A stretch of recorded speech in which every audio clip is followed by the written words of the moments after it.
내면의 자유를 향한 나의 여정은 모두 명상을 중심으로 돌아갔다.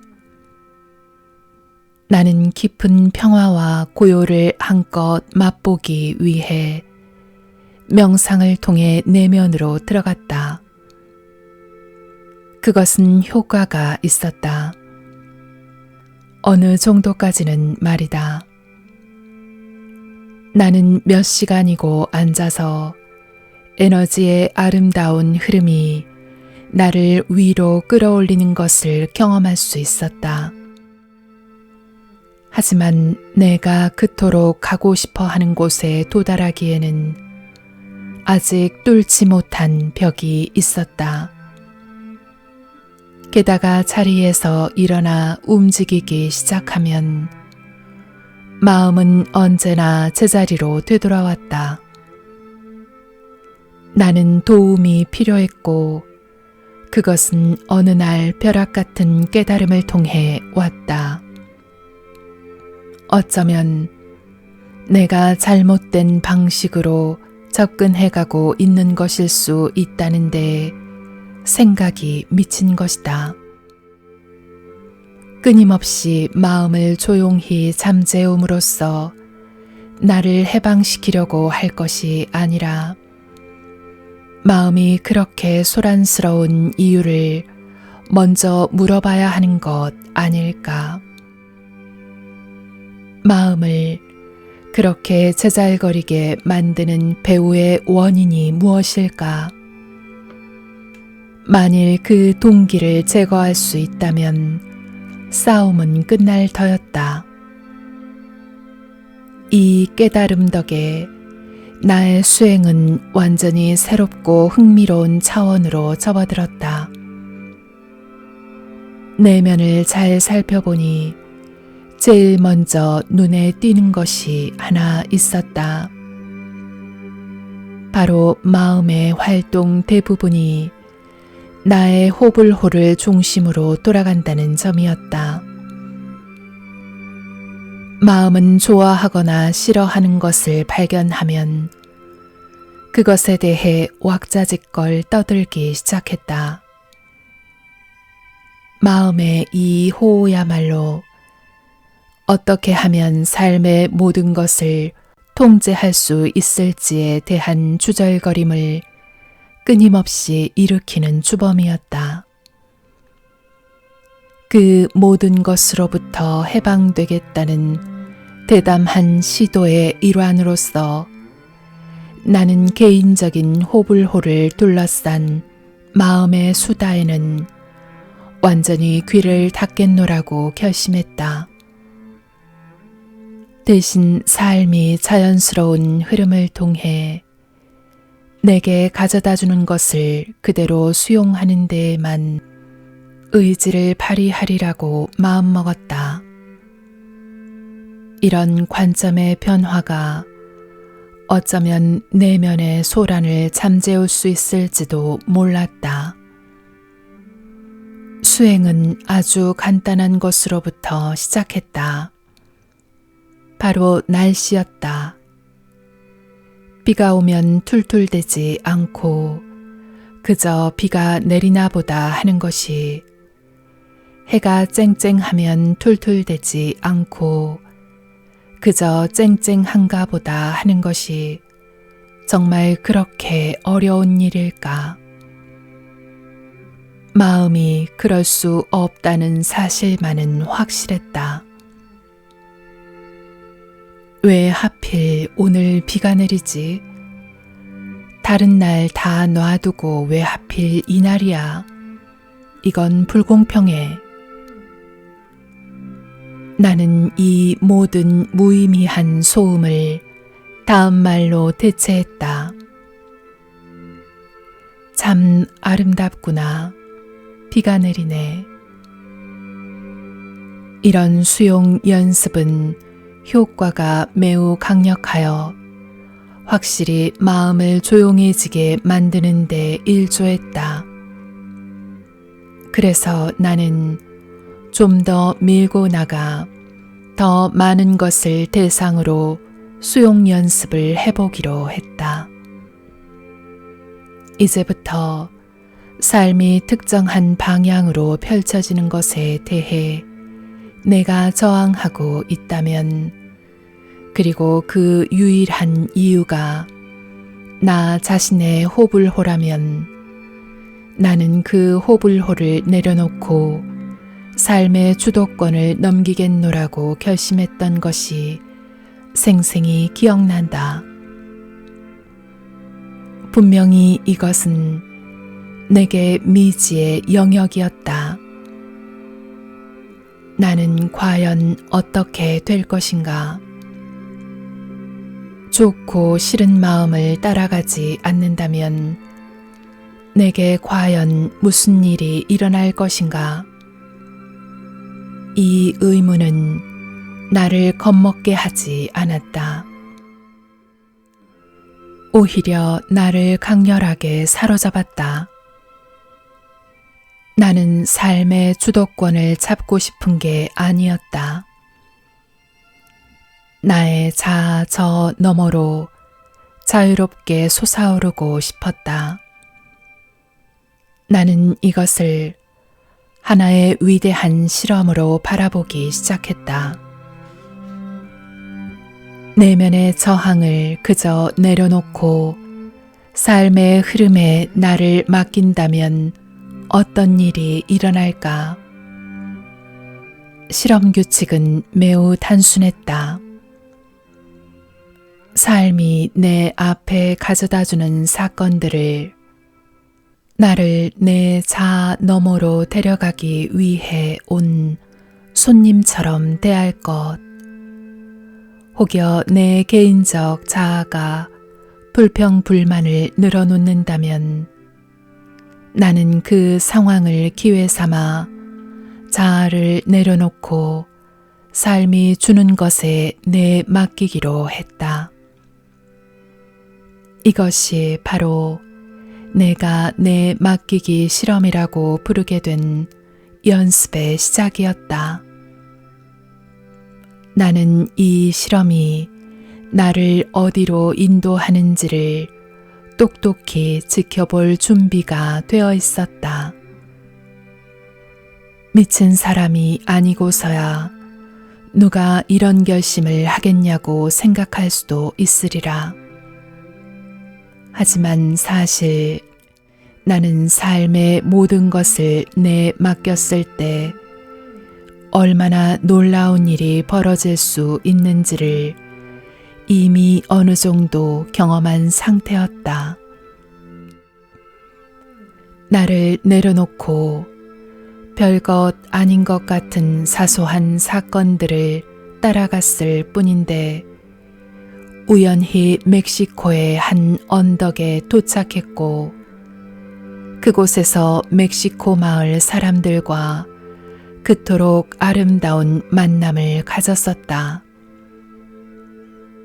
또 미국으로 돌아와서는 내 아름다운 땅으로 인도되었고 거기서 집이 세워지는 과정을 두 눈으로 똑똑히 목격했다. 작은 오두막을 짓고 싶었을 뿐인데 예상하지 못할 정도로 풍요로운 경험을 하지 않았는가? 확실히 이 모든 일은 내가 한 것이 아니었다. 그것이 내게 일어났다. 실제로 내가 맨 처음에 마음의 저항을 내려놓지 않았더라면 그 뒤의 모든 일은 일어나지 않았을 것이다. 나는 거의 평생을 나한테 좋은 것은 내가 제일 잘 알지라는 마음으로 살아왔지만 이제는 삶 자체가 그걸 나보다 훨씬 잘 아는 것처럼 보였다. 이제 나는 모든 일은 아무렇게나 일어나는 것이 아니다라는 전제를 막판까지 시험해 볼 참이었다. 나는 과감히 뛰어들어 삶의 흐름에 몸을 맡길 준비가 되었다.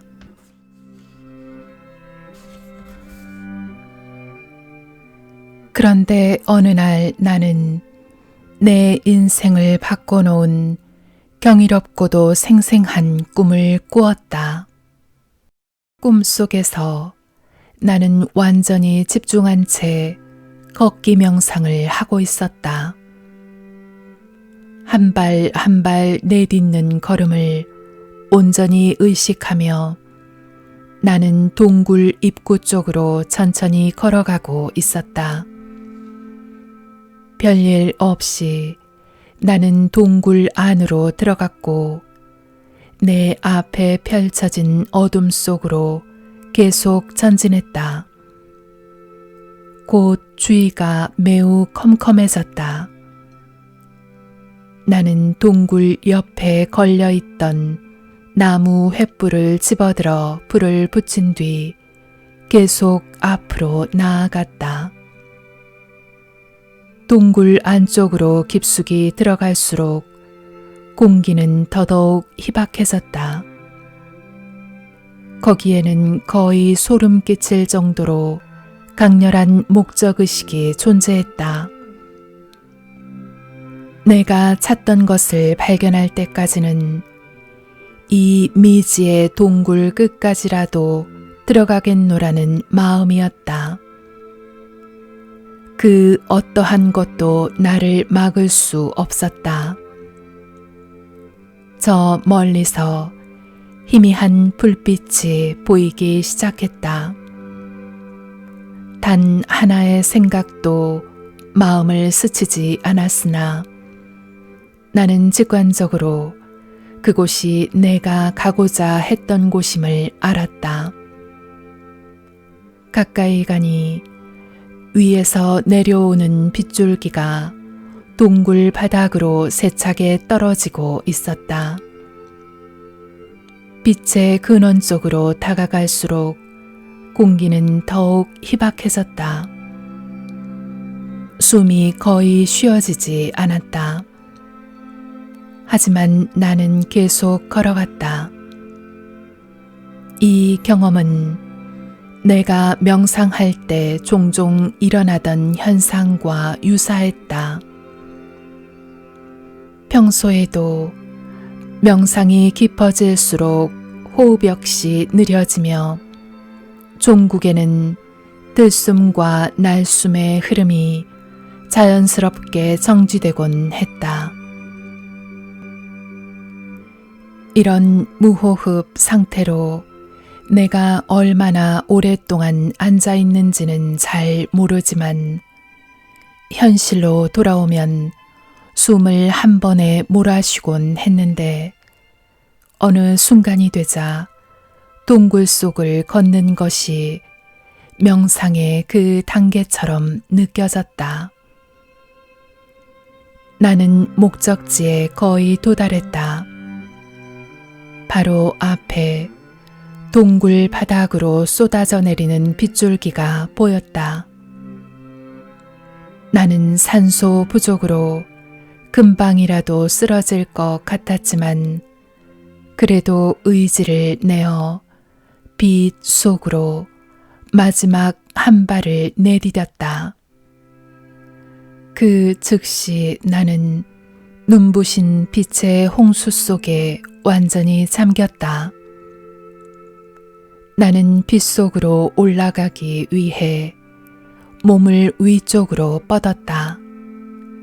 하지만 손이 동굴 지붕에 얹힌 쇠창살에 부딪혔다. 여기서 나가는 길은 없었다. 단 하나의 생각도 마음을 스치지 않았다. 조그만 한숨도 입술에서 새나가지 않았다. 이 동굴 안으로 나를 들어오게 만든 그 강철 같은 목적의식 그대로 나는 뒤돌아 나가기 시작했다. 거기에는 단순한 암만이 있었다. 다른 길을 찾아야겠다. 꿈에서 깨어났을 때 나는 다른 사람이 되어 있었다. 내 사고방식은 매우 깊은 차원에서부터 바뀌어 있었다. 더 많은 수행을 해야 내가 그토록 가고 싶은 곳에 갈 수 있다는 지금까지의 생각에 처음으로 의문이 들었다. 그날 아침 벤에 홀로 앉아 있으면서 얻은 대답은 그것은 아니다였다. 진정한 자유를 향한 나의 길은 밧줄을 그저 더욱더 꽉 붙잡는 것보다 훨씬 더 미묘한 것이었다. 나보다 훨씬 현명한 무언가가 그날 밤 내 정신 속으로 들어와서 내가 나 자신과 맺고 있던 관계를 바꿔놓은 것이다. 나는 나의 하위 자아, 즉 홀로 통속 드라마를 쓰는 문제투성이의 낮은 차원의 나를 더 이상 없애버려야 할 적으로 여기지 않게 되었다. 그를 바라보는 관점이 달라졌다. 나는 이 모든 불안한 개인적 에너지를 상승을 위해 사용해야 했다.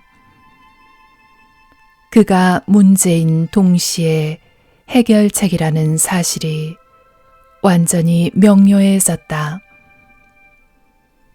내 안에서 고군분투하는 그 인격체에게 일말의 연민이 느껴졌다. 훗날 나는 우리는 자아를 짓밟아서는 안 된다. 참자아와 함께 자아를 상승시켜야 한다는 바가바드 기타의 한 구절을 배우게 될 것이었다.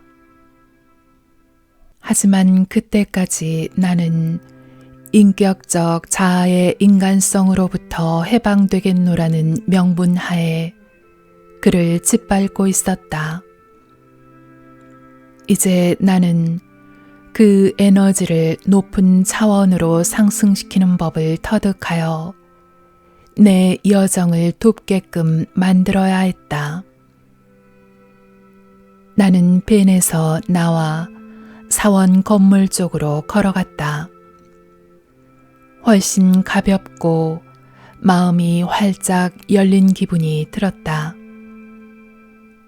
나는 나를 올가매고 있던 포승줄을 풀고 날개를 펴고 싶었다.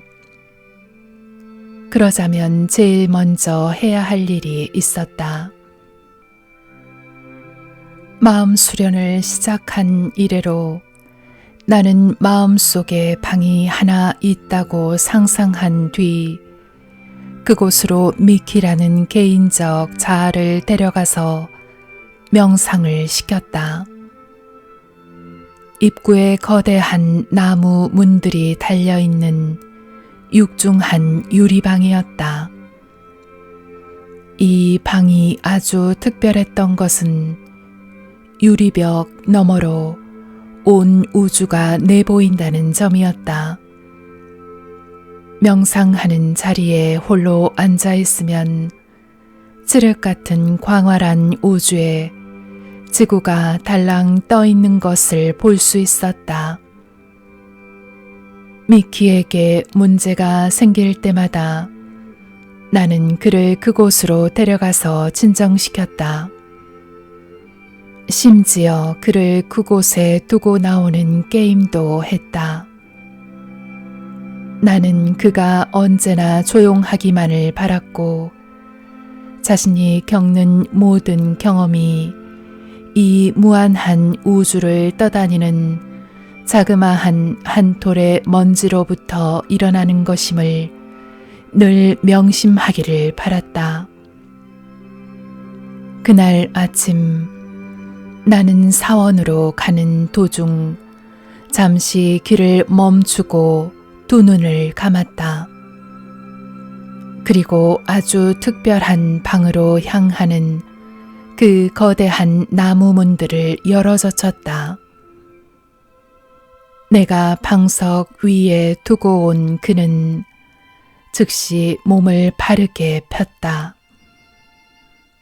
내가 가까이 다가갈수록 그는 절도 있고 또렷한 사람으로 변해갔다.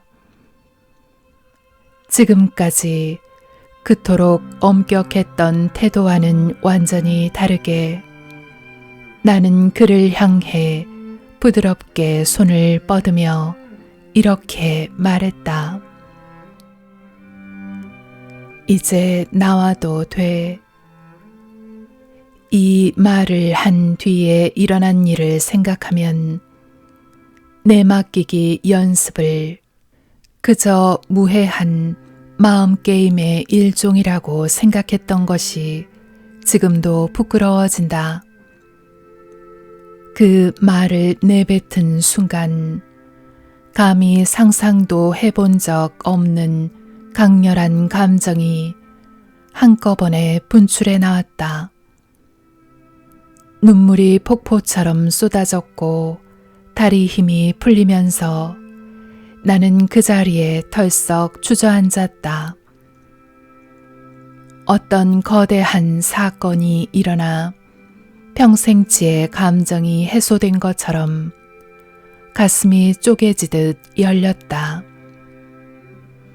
이 카타르시스적인 분출이 한달라 끝나자 평생 잊지 못할 어떤 깨달음이 머리를 스쳤다. 내가 지켜보고 판단해왔던 내면의 저 두려움 많고 문제적인 인물이야말로 실로 하나의 인격체, 사람이라는 자각이었다. 마음, 정신은 느낌과 생각과 희망과 두려움과 꿈을 지닌 하나의 인격체 사람이다. 그런 그를 방 안에 가둬두고 끊임없이 입 좀 다물라고 해서는 안 되는 것이었다. 불안하고 자기 중심적인 이 에너지를 훨씬 더 건설적으로 다룰 수 있는 방법이 많이 있었다. 하지만 안타깝게도 나는 이 교훈을 아주 어렵게 깨달아야만 했다. 경험을 통해서 말이다. 과거 그 어느 때보다도 훨씬 온전해진 것 같은 느낌 속에서 나는 꿈에서 내가 했던 말을 떠올렸다. 다른 길을 찾아야겠다. 그 다른 길이 무엇인지는 너무나 자명했다. 몸부림치는 대신 더 많이 내맡기는 길이었다. 나는 이미 삶이 나를 어디로 인도할지를 몰라도 그 흐름에 내맡기겠노라고 결심했다. 이제는 그 원칙을 내면에도 적용해야 할 때였다. 마음과 그렇게 싸울 것이 아니라 긴장을 풀고 그저 편하게 존재하는 법을 배워야 했다. 목소리가 말을 한다고 해서 내가 그 말을 들어야 한다거나 그에 따라 삶의 방향을 바꿀 필요는 없었다. 그것이 무슨 말을 하건 나는 편안하게 힘을 빼고 있을 수 있었다. 나는 다시 원점으로 돌아왔다. 나는 목소리가 말하는 것을 알아차리는 사람이었다. 나는 침묵 수행을 깨고 나머지 기간 동안 사람들과 어울렸다. 말을 많이 했다는 뜻은 아니다. 말을 많이 하지 않았으니까. 나는 사람들이 편하게 말을 걸 수 있을 정도로만 사교성을 발휘했다. 공동체의 장기 거주자들을 만나서 그들의 여정에 대해 얘기를 듣기도 했다. 내가 겪은 변화와 상관없이 명상과 요가 수행은 계속 해나갔다. 문제는 수행이 아니라 바로 나였다. 내 발목을 잡고 있던 것은 다름 아닌 완벽하고 절대적인 수행이라는 머릿속의 개념이었다. 명상을 할 때 나는 낮은 차원의 에너지를 아래로 누름으로써 높은 수준을 성취했다. 하지만 그것은 일종의 억압이었다. 그 에너지들을 나에게서 밀어낼 게 아니라 위로 보내는 법을 배워야 했다. 시간은 다소 걸렸지만 그래도 나는 결국 요가의 진정한 목적을 깨닫기 시작했다. 제대로 수행하기만 한다면 요가는 모든 에너지를 상승시켜 결국에는 최고의 경지인 하나됨으로 통합시키는 과학이다. 그렇게 공동체에서 몇 주간의 시간을 보낸 뒤 나는 짐을 챙겨 집으로 향했다. 나는 더 현명하고 명료한 사람이 되어 플로리다로 돌아갔다. 그렇게 씨가 뿌려지고 아주 심오한 가르침을 얻긴 했지만 내가 나와 화해하는 법을 배우게 된 것은 그로부터 얼마간의 시간이 더 지난 후다.